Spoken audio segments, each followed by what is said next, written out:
सोचे लागी रे मन प्रोग्राम के बंद करवाए है क्या और एक दू ठो गाना सुने के चाहिए ला सके बताओ।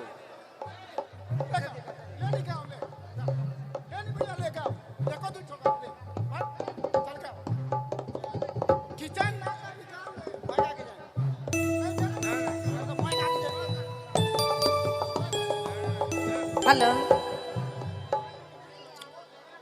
सबकर से निवेदन है, सब अपने कर भाई एक ही, हमरो भाई एक ही।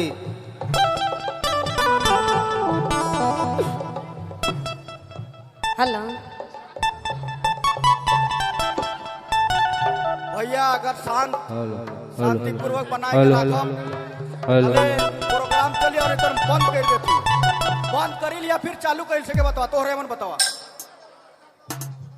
बंद करी लिया फिर चालू रही सके बतावा तोहरे मन बतावा।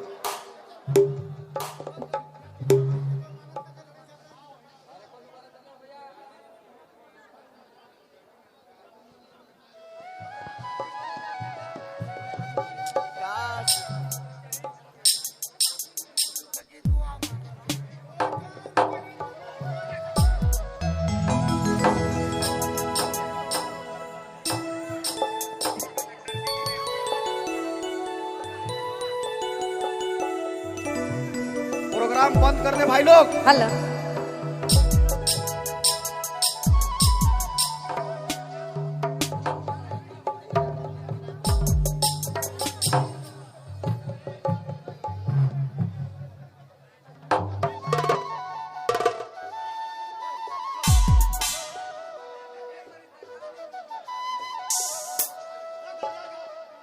हेलो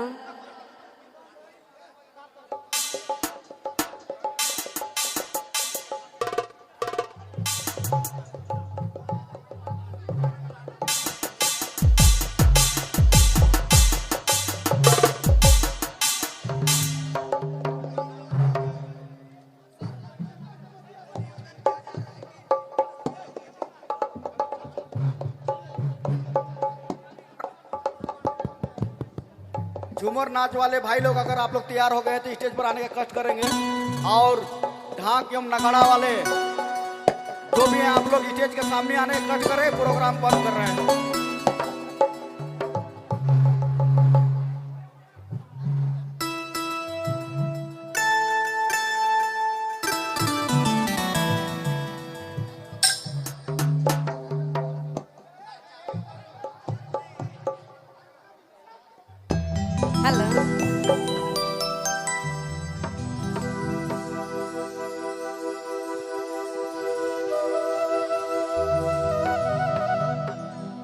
हेलो हेलो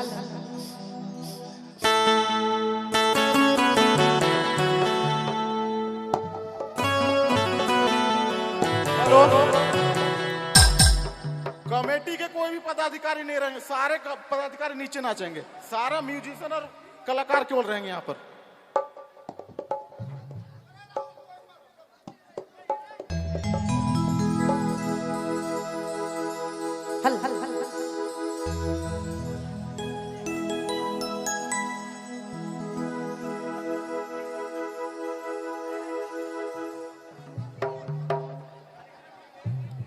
झूमर नाच वाले भाई लोग, ढाक और नगाड़ा वाले सब स्टेज के सामने आने का कष्ट करेंगे, अगर आप लोगों तक आवाज जा रही है तो।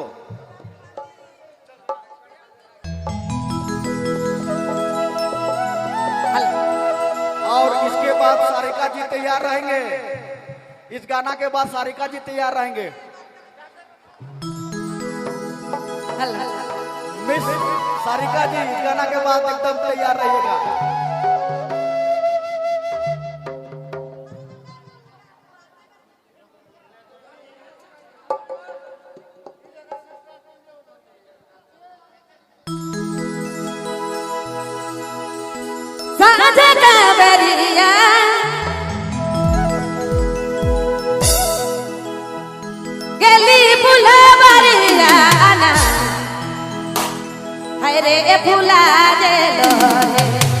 सभी कलाकार स्टेज पर आ जाएंगे।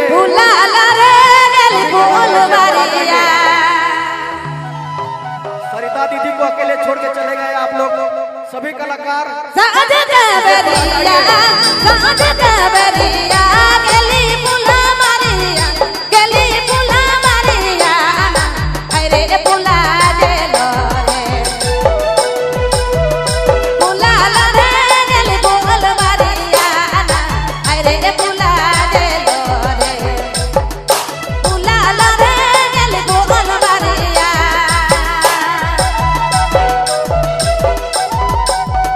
रौड़े मन सुने लागी नागपुरी फोकस यूट्यूब चैनल की प्रस्तुति।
रावरे मन सुने नागपुरी फोकस यूट्यूब चैनल की प्रस्तुति। सारिका जी